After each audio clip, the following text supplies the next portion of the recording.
Assalamualaikum warahmatullahi wabarakatuh. Selamat datang kembali di channel Dewi Trias. Kali ini saya akan share salah satu menu yang bikin kita auto gendong magicom, yaitu paru balado. Yang ini rasa pedasnya itu pas, bikin nagih, plus bisa tahan hingga 1 minggu di suhu ruang. Dan jika kita taruh di kulkas, bisa tahan hingga 1 bulan. Cocok banget untuk ide bakulan kan? Yuk nggak pakai lama, langsung aja kita intip cara pembuatannya. Jangan lupa tonton hingga akhir, karena saya juga akan berbagi tips bagaimana cara memilih paru yang segar, serta bagaimana cara ngolahnya agar nggak bau perengus jeroan.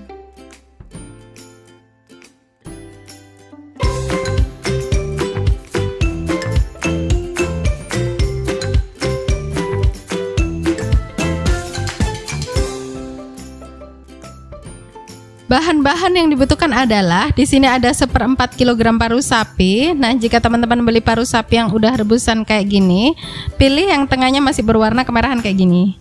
Nah, karena itu tandanya dia tuh masih segar, fresh, nggak direbus berulang atau sudah lama. Nah, jika parunya beli yang segar, pilih yang warnanya merah muda segar, jangan yang ada biru kehitamannya. Lanjut ada bumbu baladonya. Di sini ada 5 siung bawang merah, 2 siung bawang putih, 1 genggam cabai rawit. Ini bisa nambah kalau ingin lebih pedas. Dan 7 buah cabai merah besar. Ini nanti semua dihaluskan.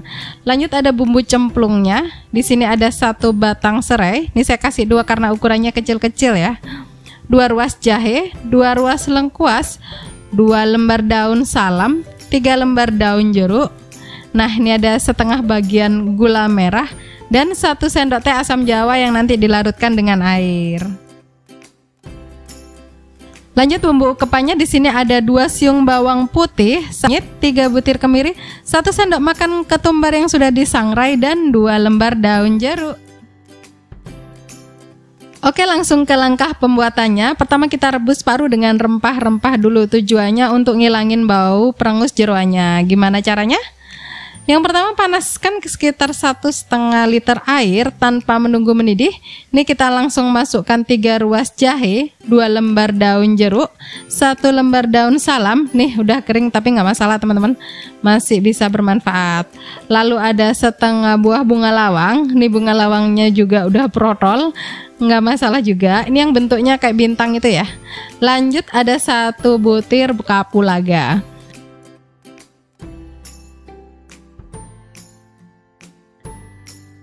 Nah, setelah mendidih baru kita masukkan parunya. Nah, memang saat merebus paru ini akan tercium aroma rempah, tapi nggak perlu khawatir, aroma ini nggak meresap ke dalam parunya, nggak pengaruh di rasa. Jadi rebusan rempah ini hanya untuk netralisir aroma perengus di paru. Jadi rebus selama kurang lebih 15 menit. Nah, setelah 15 menit buang air dan rempahnya kecuali jahe. Nah, nanti soalnya si jahe ini akan kita gunakan untuk lanjut ukep si parunya. Lanjut ke langkah keduanya, kita ukep si parunya. Ini masih pakai panci yang sama, ini sisa geprekan tadi. Tambahkan 1 liter air. Nah, ini nggak perlu nunggu mendidih juga. Masukkan bumbu ukepan yang sudah dihaluskan. Lanjut masukkan juga paru yang sudah saya iris-iris. Nah, untuk ketebalannya nanti sesuai selera aja ya teman-teman. Cuman agar waktu ngegorengnya tuh nggak lama, maka jangan terlalu tebal juga irisannya. Nah, ini kita ukep kurang lebih 20 hingga 30 menit sesuai dengan tingkat keempukan yang diinginkan sama teman-teman. Nah, jika belum 20 atau 30 atau belum empuk tapi airnya sudah menyusut, itu bisa kita tambahin air lagi. Nah, ini sengaja nggak saya tutup karena tadi airnya juga meluber. Nah, setelah 30 menit matikan kompor dan sisihkan. Lanjut ke langkah ketiganya, kita goreng si ukepan paru. Nah, kita panaskan minyak lalu goreng si parunya. Nah, ini sengaja saya tutup karena dia agak meletup-letup ya teman-teman. Biar dia tahan lama, goreng hingga kering seperti ini. Jadi warnanya coklat tua, tapi nggak gosong. Jangan terlalu kering juga, asal ia sudah nggak layu aja bisa langsung kita angkat. Jika paru gorengnya tuh masih lemes atau nggak kering, itu tandanya dia masih nyimpen kandungan air ukepan tadi. Nah, kandungan air inilah yang bikin dia itu nggak tahan lama. Tapi jika teman-teman lebih suka yang nggak seberapa kering, itu sebenarnya juga nggak masalah. Dia sebenarnya juga sudah matang. Hanya saja daya tahannya cuma sekitar 1 hingga 2 hari saja. Nah, ini sisa minyak gorengan paru tadi. Masukkan bumbu yang sudah dihaluskan. Lalu masukkan juga serai, jahe, dan lengkuas yang udah digeprek serta 3 lembar daun jeruk dan 2 lembar daun salam. Nah, kalau teman-teman lagi nggak ada atau kurang suka aroma lengkuas dan daun salam, ini bisa juga di skip. Lanjut tumis bumbu halus hingga muncul aroma harum. Nah, itu tandanya dia sudah tanak. Otomatis si bumbu juga sudah bisa ngeluarin cita rasa sedapnya, sehingga ia sudah siap dicampur dengan bahan yang selainnya.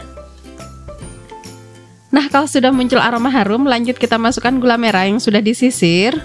Nah, di tahap ini kecilkan apinya ya teman-teman, agar bumbu nggak mudah gosong. Lalu masukkan sekitar 2 sendok makan air asam jawa. Tumis sebentar, ini masih dengan api kecil ya teman-teman. Lanjut kita bisa mulai bumbui dengan 1 sendok makan gula dan 1 sendok teh garam. Aduk sebentar, jangan lupa koreksi rasa di stage ini ya teman-teman. Nah, setelah dirasa rasanya tuh udah pas, lanjut masukkan paru gorengnya tanpa tambahan air. Nah, inilah kunci agar bisa tahan lama. Jadi setelah bumbu tanak itu sama sekali nggak ada tambahan air, hanya bumbu yang sudah tanak, minyak dari gongsoan dan minyak yang keluar dari bumbu, serta paru yang sudah digoreng kering. Lalu aduk sekitar kurang lebih 5 menit hingga merata. Jangan lupa tetap menggunakan api kecil agar bumbu nggak gosong, karena ini nggak ada tambahan airnya ya teman-teman. Nah, setelah 5 menit dan bumbunya sudah merata, matikan kompor dan paru balado siap disajikan. Nah, ini dia paru baladonya, rasanya enak banget, pedas manisnya itu juga sedang, pas. Nah, ini kalau teman-teman suka pedas, itu bisa ditambah cabai rawitnya. Rasa gurihnya itu juga nggak hanya dari bumbu balado yang nempel di luar parunya aja, tapi meresap ke dalam paru gorengnya. Nah, inilah sebabnya kenapa si paru itu saya ukep dulu dengan bumbu sebelum digoreng, agar lezatnya itu luar dalam. Bikinnya juga simple, tahan lama, cocok banget untuk stok makanan atau ide jualan. Oke, terima kasih telah menonton hingga akhir, semoga bermanfaat. Assalamualaikum warahmatullahi wabarakatuh.